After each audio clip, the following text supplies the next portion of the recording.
A new year brings a new piece of public art to the Rose Kennedy Greenway. Like the public art put up last year near Dewey Square, the new work is a combination of color and text. It's a message with different meanings for different people, and the ripple effects are already spreading, with more talk about the mission of art in public space. To help us along is the Chief of Staff from the Greenway Conservancy, Michael Nichols. Thank you very much for being with us, Michael. Thanks, Chris.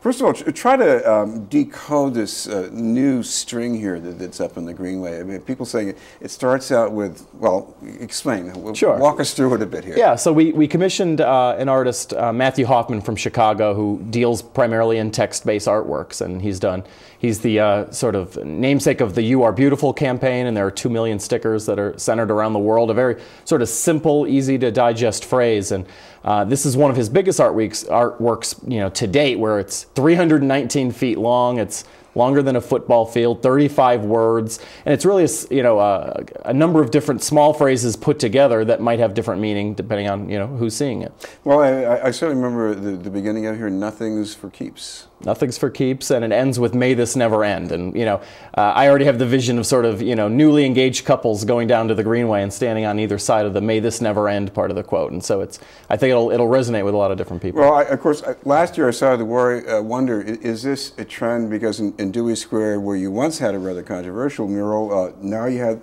another kind of a text message, and that was going, what is that about? Yeah, I think each of the murals has brought sort of a different type of art to Boston and to the Greenway, and I think that's one of the things we really enjoy doing, is getting Bostonians and those that are visiting Boston, thinking differently about public art, and thinking differently about art, and thinking differently about public space. And I think each different kind of art, whether it's text-based or conceptual or more abstract, as the last mural before the current one was, all the different types really get people thinking differently about how their space interacts with them and how they interact with the public space. Well, one thing coming out of 2015 is you got raves about that thing floating above the Greenway by Janet Eckelman. What do you think made that so special? Boy, I don't know. I mean, I think it was a special experience just, watching people interact with the piece. And I think Boston's traditionally been, a more reserved art city, more conservative, bronze sculptures of politicians and athletes that are in our historic parks and and I think with the Greenway we seek to do contemporary art that is on a temporary basis. So rotating exhibits, you have to go and see them and experience them, and then they go away. And maybe that's part of the Nothing's for Keeps of Matthew Hoffman's piece. And I think with the Eckelman, people really, it was city scale. It was hanging off of three skyscrapers in the downtown core. It was 600 feet across, and whether you went daytime or nighttime, spring, summer, fall, it changed, and the lighting changed, and the mood changed, and the weather changed, and I think just everyone got to experience it, both communally, but also separate from someone that went a different day.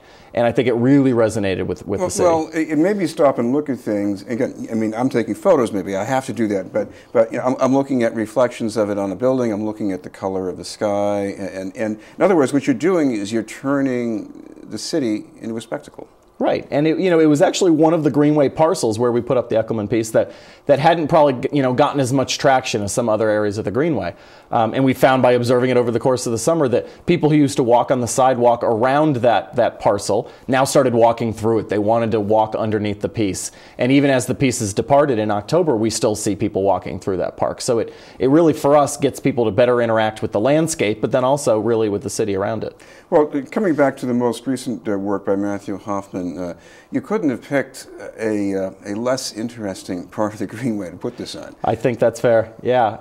It's one of what we call the 3 ramp parcels. So there are 3 parcels that originally were slated to have buildings on top, and so they were left, the highway underneath has to come back above ground in certain places, and this is one of the places where it does that. And ever since the buildings didn't get built, and the city and the state are actually in the throes of a process right now to try and figure out how to better cover those parcels.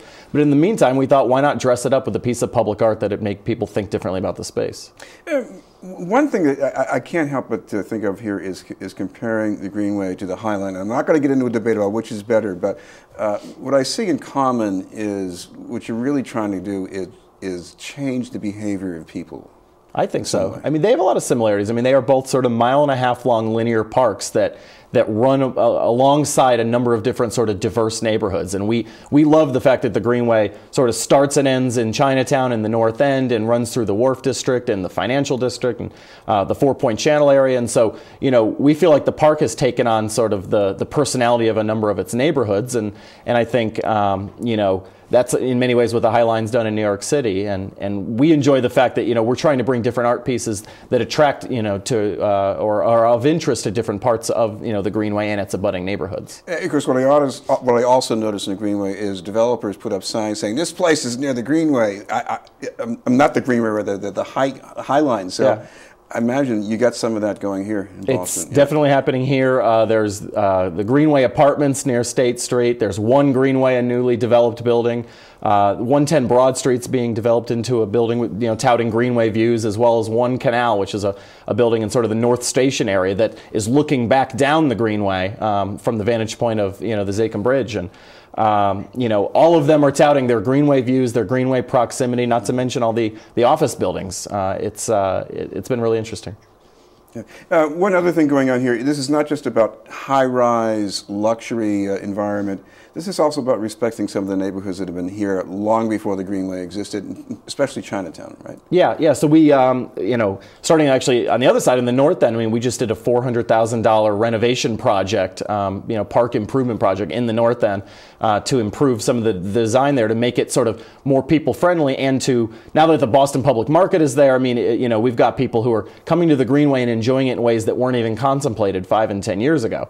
Then on the other side, you know, where you have Chinatown, yeah, we've done a commitment to do a 12-year rotating public art piece of the Chinese Zodiac. And this past year, we had an incredibly positive reaction to the first installation, which was Sheet by a Korean artist out of New York City. And people loved seeing the wandering sheep as they were kind of made out of paper, and they were very sort of accessible to the public. And one had climbed up and wandered on top of our fountain in Chinatown. And so that one proved very, very popular. And now our curator, Lucas Cowan, is selecting an artist for the second year, which is monkey art, which we, again, it's playful, it's enjoyable, it's accessible to the public, and we think people are going to really enjoy it. Matthew Hoffman is from out of state. I'm sure there are some artists closer to home saying, what about us? And there are, and certainly the biggest artist we ever had, Janet Eckelman's a homegrown artist here in Brookline, but our curators also put out an RFP for local artists. It's actually called The Local, the competition, where we'll select probably 2 to 5 artists who are Massachusetts-based, provide them a budget, and then have them design art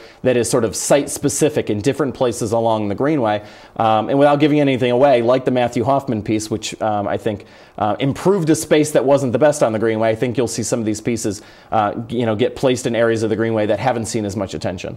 And if artists are interested in checking out some possibilities, is there some way they can make an approach to that? Yeah, RFPs are posted on our website, which is rosekennedygreenway.org, and so a number of times throughout the course of the year there'll be different RFPs proposed. Right. Thank you very much for being with us. Thanks, Chris. Michael Nichols from the Rose Kennedy Greenway Conservancy, and we'll have more news in just a moment.